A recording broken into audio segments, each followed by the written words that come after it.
Hi, this is Josh, and I wanted to do a video to explain some of the perennial vegetables that I'm growing in a raised bed garden here. It's 4 by 40 feet. I'm located in Central Florida, Zone 9A, and a lot of these plants are from the book Perennial Vegetables by Eric Toensmeyer. And these crops have a lot of potential here in this area as sustainable food sources, and in the tropics as well. These plants are generally more tolerant of harsher conditions. They require minimal water, and I've been just continuously mulching in the beds on a no-till system now. So this has created enough food to eat some off of every day just on this small space. And here's some of the species I'm growing. This is garlic chives I've got growing in cinder block holes all the way around the border. There's probably over 100 plants, and eventually these will fill out the full block like this one started to. This one's a little younger. The botanical name for that is Allium tuberosum. It's an excellent perennial herb. It can also be used as a vegetable. I think it's hardy to zone 3 or 4 and grows all the way in the tropics. And plants have been known to live over 15 years. And I've had no pest problems, and I really don't water them, so long-lived perennial. Here I've got this trellis, bamboo trellis, and some Malabar spinach. These are young plants. I had some older plants growing, but they didn't get enough water in the summer and died, so these are younger. Not sure if these are going to return as perennials, but this is just an experiment. Botanical name of that is Basella alba for the green type, and there's a red type that goes by the name Basella rubra. Coming down here, there's a species called Okinawa Spinach, which has this really pretty purple tinge on the bottom. The leaves are eaten raw or cooked. Kind of have an interesting piney taste. Pretty nutritious. This is a very low maintenance food, and it's kind of growing as a ground cover here. It hasn't really allowed any weeds to come in at all. And right here to the left of it is Chinese spinach, which is a really similar food. I don't know the botanical name, and I can't really find much information about it. Someone just gave it to me, but another perennial. It's serving as a very dense ground cover over here. Weeds, I haven't weeded that area at all this season. This is a perennial bean called winged bean. There's a really multifunctional species. It's a perennial protein source, which is important. The young leaves, like this age or so, are cooked green. The plant has edible tubers, which I've not used before, and also produces, of course, the beans. And the flowers are edible, and they say that they taste like mushrooms. There's a lot of growth that's grown up and died, and then it's just falling down to the ground as mulch. And it's even grown a little bit over here onto this plant. It's been really prolific. Not as drought tolerant as I would like, but still a really pretty hardy species. This is edible hibiscus. There's 2 plants growing here. This is a very mild green that can be eaten raw or cooked.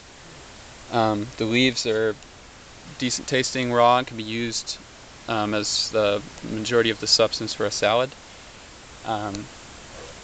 This plant is when you chew up the leaves, they're a little slimy, but that's something to get used to. This is just about 6 months growth, and it's already taller than me. So you can see, and this one's up even taller. So a really excellent low maintenance green. And then coming this way, this is a Cranberry Hibiscus. This actually volunteered, I didn't plant this year, but the leaves are a really nice, tangy, almost fruity taste. This is supposed to be a perennial, but dies in the frost every year here in Central Florida, and just really lives as an annual. This here is a species of yam, not to be confused with sweet potato. When I say yam, I'm referring to the genus Dioscorea. The specific botanical name of this one is Dioscorea alata. And the tuber on this one, when you cut it open, is a deep purple. These plants have actually naturalized in Florida, so they can grow very well with no water or anything. And at the end of about 10 months, we should have a tuber that's 10 pounds or so. And this is an interesting plant because it's able to climb up really high and harvest sunlight on trees and things, but also produce a food substance underground. I'm waiting to see what the harvest is going to be like on this, but it should be good. This is only 4 plants. So.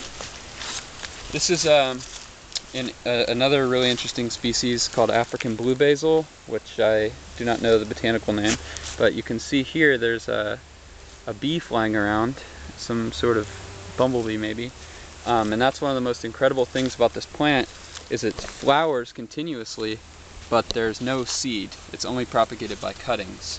So it really heavily attracts beneficial insects, pollinators, predatory wasps, that kind of thing. Even in the middle of the day, I can't work too near this because I'll get stung because there's so many bees, which is excellent. And then of course the leaves can be used as a basil. This should live several years or more as a perennial. It's a nice shrub, creates biomass, a very multifunctional plant. And this actually popped up as a mistake in a plant breeder's garden some number of years ago, and now we have it. Like I said, it can only be propagated by cuttings, but also it's very aromatic. Like right now, just from here I can smell it really strongly. And this here is just one plant, so that really shows what a amazing amount of basil this creates. And this plant's only a few months old, so definitely superior to annual basils, at least in this region. Here I've got some sunchokes. This is a perennial root crop bred by Native Americans. Pretty popular food in the U.S. You can buy this in supermarkets, and actually I did buy these. These came from a supermarket. I don't know if I'm going to get tubers this year because these were planted too late, but we'll see. They also produce quite a bit of biomass, I'm told, so that will be a nice benefit. And then last on the end here, this is a perennial habanero bush. This plant was planted at the elementary school in town, and they were told they had to remove it because the peppers were a hazard to the kids because they're so hot. And so I dug the plant up and moved it here, and this plant's 3 years old, and it's flowering, about to set fruit. I don't know how many years most habanero peppers live, but I was pretty amazed this is 3 years old, and I'm assuming it's going to live a few more years. I actually took a cutting from this and got success like that to propagate another plant. So this is a pretty cool species. When it was fruiting a few months ago, there were tons and tons of habaneros on here, and that's multifunctional because those could be used for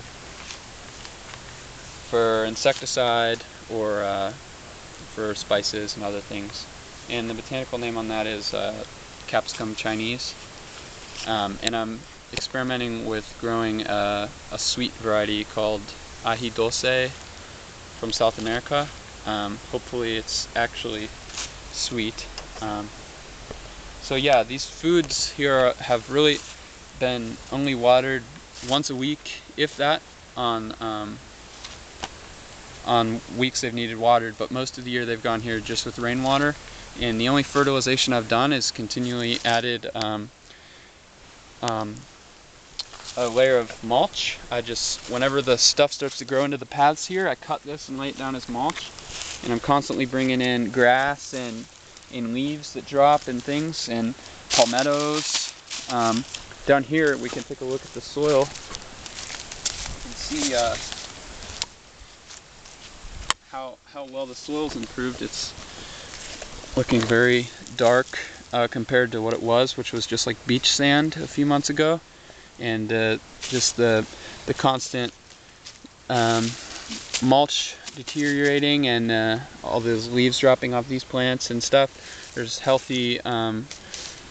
healthy soil community now with arthropods and worms and things. So this is just one glimpse of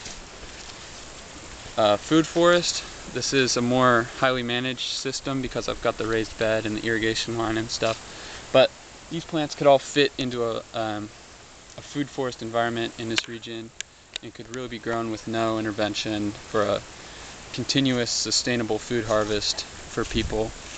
And I think a lot of these plants haven't been given enough attention and could be grown a lot more, and I'm trying to promote a lot of these in my area. So thanks a lot. That's all.